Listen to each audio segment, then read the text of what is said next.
Okay, so today we're going to do a deep dive into something kind of fascinating. Oh, okay. It's this kind of cultural ripple effect we're seeing, and it all stems from this new movie that's coming out, Right. A Complete Unknown, and it stars Timothée Chalamet as Bob Dylan. Oh, wow. You guys send in some really interesting sources. There's this Billboard article that talks about this surprising impact that this movie's having on the music charts. Uh-huh. And then we've got these two YouTube transcripts. One's this ABC News interview with Chalamet and his co-star. Yeah. And then Chalamet also did this in-depth interview with 60 Minutes. Very cool. So our mission is to really try to understand why this particular portrayal of Bob Dylan has created so much buzz. Right. And it's going beyond just, people talking about it and anticipating the movie. Yeah. It's actually like impacting the charts, which is crazy. It's a really interesting intersection, isn't it? Film actually impacting music in such a direct way. Yeah. And we all know, Timothée Chalamet, he's really solidified himself as like this major player in Hollywood. Totally. And the Billboard article even mentions that. Mm-hmm. He's gone from being, just this, really respected actor to being like a full-blown movie star. Huge star. Yeah. And he's gotten, all this critical acclaim. He even has a second Oscar nom. Yeah. And it's not even like he's, a stranger to doing things that are musically inclined. Okay. Wonka, for example, he does a bunch of singing in that. Yep. But this Dylan portrayal, it feels different somehow. Oh, for sure. Especially when you look at what's happening on the Billboard charts. Well, yeah, and that's what I was going to say. That's really what's so interesting about this is, Yeah.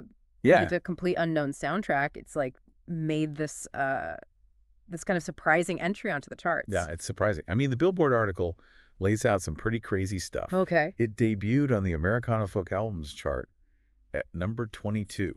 Wow. Which is kind of interesting because it was one of only 2 debuts that week. Okay. But here's where it gets even more intriguing. The soundtrack actually re-entered the soundtracks chart at number 10. Wow. And then the top album sales chart at number 15. That's pretty wild. Yeah, and these aren't just, any re-entries. These are the highest positions it's hit on those charts. Oh, wow. So it's like climbing back up. Yeah. What's so interesting about this is that, we live in this world where it's all streaming and digital. Right. And for an album, for, physical sales of an album to jump that much, it means that people are really engaged. They want to own this. Right. Luminate reported like almost 4,300 copies sold. Wow. Which is a 750% increase from the week before, where it only sold like 500. That's a huge jump. It's a huge jump. Yeah. And I think it really does point to the fact that it's the buzz around the film that's driving this. Right. Like, people are so intrigued that they want to go and actually buy the music. Totally. And like you were saying before, it's not tied to like a new album release or like a special vinyl drop, Right. which is usually what causes those kind of spikes in sales. Okay. This is all about the movie. Yeah. And I think that's what makes it so interesting. And, to add to that whole picture, the film got 8 Oscar nominations for the 2025 awards. Hell yeah. Including Best Picture and Best Actor for Chalamet. That's right. But, it's interesting. It didn't end up winning any. Yeah. So it had this big buildup. Yeah. It got all the nominations, but it didn't quite cross the finish line. And it's funny, too, because even though, the movie obviously features Dylan's music. Yeah. And, music from that whole era. Uh-huh. None of it was actually performed during the Oscars. Really? So this success on the charts, it really does seem like it's a genuine reaction. Yeah. Just from people being excited about Chalamet's interpretation. Which I guess brings us to like Chalamet's own journey into Bob Dylan. Yeah. In that ABC interview, he talks about, not knowing a ton about Dylan's music. Yeah. Before he started on this project. He basically said, he's like, I fell in love with him and his music during this really big moment in my own life. Which makes you wonder if there's something about that. Yeah. Watching someone else kind of ascend that makes you connect with them on a deeper level. It's a really interesting thought. And he also says something really insightful about Dylan's public persona. Okay. He says that, Dylan's name is like as iconic as Elvis or Elton John. Yeah. But his face isn't as instantly recognizable. I guess that's true. Maybe because he's had like a more private life, Yeah. And he says that the film is trying to honor this like cryptic figure. Right. Without like demystifying him. Yeah. Which is such a tough balance to strike. So tough. Yeah. And the amount of prep that Chalamet did for this role is pretty crazy. Okay, what did he do? So he wasn't a guitar player before this. He wasn't a harmonica player. Wow. And they were originally thinking he would just have to practice for a few months. Right. But then because of COVID and stuff, it actually ended up being 5 years of practice. Wow, that's commitment. Yeah, he called it a years-long side passion. Eh. And he said in both interviews that, like, the ultimate sign that he was doing something right Yeah. was that Bob Dylan himself called him a brilliant actor. Really? Yeah, which is like a huge deal. Oh, yeah. Especially coming from Dylan, who doesn't, throw praise around lightly. Right, right. And his co-star in the ABC interview, she was saying that she actually, like, cried the first time she saw him, like, fully become Dylan. Wow, that's powerful. It just shows you, like, how real it felt. Yeah, it sounds like it was really transformative. Oh, totally. And it seems like the filming locations really added to that whole immersive experience, too. Okay. They shot some scenes at Café Wa in Greenwich Village, Okay. which was a really important spot for Dylan early on. Okay. And Chalamet and his co-star, they actually went there to check it out. Really? Yeah, and it sounds like it was like stepping back in time for them. Wow. He talks about how different it is now compared to, 1961 when the scene takes place. Yeah. He said now they're playing like Aerosmith and AC/DC covers. Oh, wow. So not exactly the folk scene anymore. No, not quite. But it really does kind of bring that historical context to life, doesn't Yeah, it? yeah. I mean, you can really picture it. And then there's his co-star. Yes. She plays Susan Rotolo, Okay. who's Dylan's girlfriend. Right. You know, the one on the cover of the Freewheel and Bob Dylan. Oh, yeah. Iconic album cover. But she makes this point that Susan herself wasn't, like, a public figure. Oh, interesting. And that her relationship with Dylan was like this pure love. Uh-huh. It wasn't about fame. Right. Which is kind of cool, I think, to get that little glimpse into Dylan's personal life. It adds a whole other dimension, doesn't it? Yeah, totally. The ABC interview also talks about this big moment in Dylan's career, Okay. which was the backlash he got in 1965 when he started playing electric guitar. Oh, yeah. Most famously with like a Rolling Stone. Yeah. He even got booed off stage sometimes. I didn't know that. It was a big deal. But it really shows his like artistic conviction. Right. And his willingness to kind of like challenge what people expected. Yeah, it's kind of a theme with him, isn't it? So, yeah. Like he's always pushing boundaries. And it's interesting how that ties into the dedication that Chalamet brought to this role. Oh, totally. It seems like they both have this like shared understanding of what it means to be an artist and commit to your vision. Yeah. It's funny, though. Chalamet has never actually met Bob Dylan, Really? which I thought was kind of interesting. That's so wild. And he seems kind of conflicted about whether he wants to meet him now. Oh, how come? He has so much respect for him and obviously, like, models his artistry after him in a lot of ways. Yeah. But he also really gets that Dylan needs his privacy and space. Right. So it's kind of a delicate balance. It really speaks to like a deep respect for who Dylan is as a person. Yeah. Like sometimes the art is enough. It And really maybe a face-to-face encounter isn't necessary or even, a good thing. is. Totally. So moving on to like Chalamet's process. In the 60 Minutes interview, he says he gave this role absolutely everything. Yeah. Like 170%. Okay. He even compared it to like a Daniel Day-Lewis level of commitment. That's intense. Yeah. And it wasn't just about learning a few songs for the soundtrack. Right. He actually prepared something like 40 Bob Dylan songs, Wow. which is way more than the script even called for. That's crazy. He also mentions that he really connected to Dylan's early days, Yeah. and he was a complete unknown and first came to New York at 19. Right. And I guess it kind of mirrors Chalamet's own experience. Yeah, like navigating those early stages of a career, Exactly. trying to make it in a new place. And it probably really helped him with his performance. Oh, for sure. His research sounds super meticulous, too. What did he do? He said he spent hours watching YouTube clips of Dylan.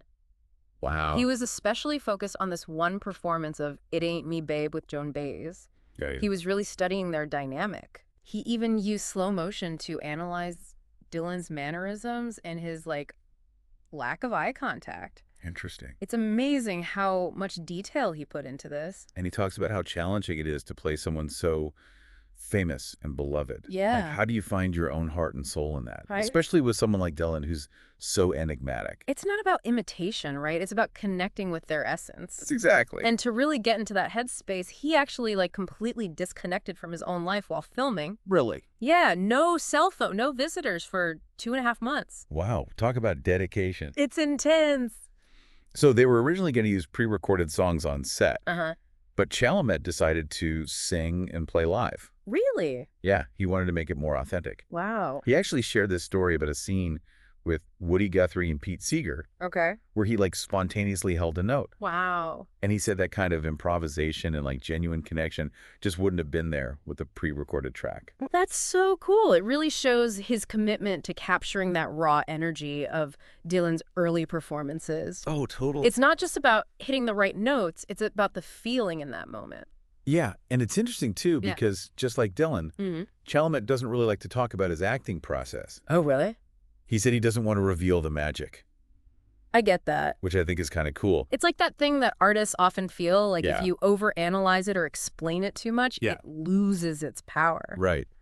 So let's talk a bit about Chalamet's background. Okay. You know, what's influenced him? Yeah. The 60 Minutes piece talks about how he's done all these different roles. Yes. From Dune, which is like this epic sci-fi, Yeah. to Wonka, which is totally whimsical. Yeah. And then these really intimate stories like Call Me By Your Name and Little Women. Right. It shows how versatile he is. Yeah. He really can transform himself. And it's interesting that he grew up in Manhattan Yeah. in this rent-subsidized building full of artists. I know, that's wild. But he actually said that being surrounded by artists made him scared of acting. Real. Yeah, because he saw how hard it was for them. That makes sense. It's not always glamorous, right? Yeah. And his family has connections to the arts, too. Yeah. His mom was a dancer, his sister's an actress, That's right. and his dad's a French journalist. But he wasn't super keen on Chalamet doing child acting. Oh, wow. It's funny how he ended up becoming this huge actor, It is. and he wanted to be a soccer player when he was younger. Yeah. And he was even on an episode of Law & Order as a kid. I did not know that. It's like his path wasn't so clear-cut. Right. It wasn't like he was always destined to be a movie star. And then he went to LaGuardia High School for the performing arts. Yeah. And that seems like it was a big turning point for him. Yeah, what happened there? He said he got super focused and driven. Okay. He even had this rap persona, Lil Timmy Tim. Oh my gosh, that's hilarious. So from athlete to rapper to Oscar-nominated actor. It's crazy. Amazing. And he went to Columbia and NYU, Wow. but he dropped out to focus on acting. You know, it's kind of like Dylan dropping out of college to pursue music. Yeah, there are definitely parallels there. And he says Call Me By Your Name was like a game changer for him. Yeah. And it's interesting that he was around the same age then Right. as Dylan was when his career took off. Yeah. And he even became the youngest Best Actor nominee in like 80 years for that movie. That's wild. It's like their careers are kind of mirroring each other in a way. And he actually mentions this Dylan quote What is it? from Dylan's 60 Minutes interview. Okay. It's about like the fragile nature of self-destiny Okay. and how important it is to keep your vision private. Interesting. He said he watches that Dylan interview all the time. It sounds like it really resonates with him. Yeah, I think it does. And his answer about what he would do if he met Bob Dylan is so funny. Oh, I know. He said he'd just try to play it super cool. Right? And just chat about like normal stuff. I Yeah. love that. It's so relatable. Yeah, it's like he just wants to treat him like a regular person, Right. not like this larger-than-life icon. And there's this little detail at the end of the 60 Minutes transcript. What is it? They mention that his high school drama teacher is going to be on 60 Minutes overtime, Oh, cool. sharing some stories. I'll have to check that out. Yeah. So, I mean, when you put it all together, it's pretty amazing. That is. You know, you've got this incredible young actor Yeah. taking on this huge role, Yeah. really immersing himself in it. Uh-huh. And the result isn't just like critical buzz. Right. It's actually like reigniting interest in Dylan's music, Right. which is pretty wild. So basically, Timothée Chalamet playing Bob Dylan in this new movie. Yeah. It's captured everyone's attention. Totally. And it's not just about awards or anything like that. Right. The soundtrack is literally climbing the charts. Yeah. Which is like a real sign of its impact, It's huge. his dedication to the role. Yeah. Learning all those instruments, immersing himself in that whole world. Totally. It just shows the power of passion and hard work. It's inspiring. It really is. And it makes you think, you know, What? you've got Bob Dylan, this music legend with this huge career, Yeah. and then you've got Chalamet, this rising star, Right.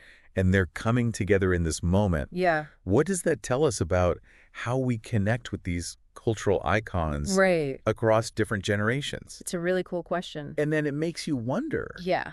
what other musical figures could be brought to life on screen like this, Right. you know, to introduce them to new audiences. That's a great question. I think that's something for everyone to think about. For sure. Thanks for listening, everybody. Yeah, thanks for joining us for this deep dive. See you next time.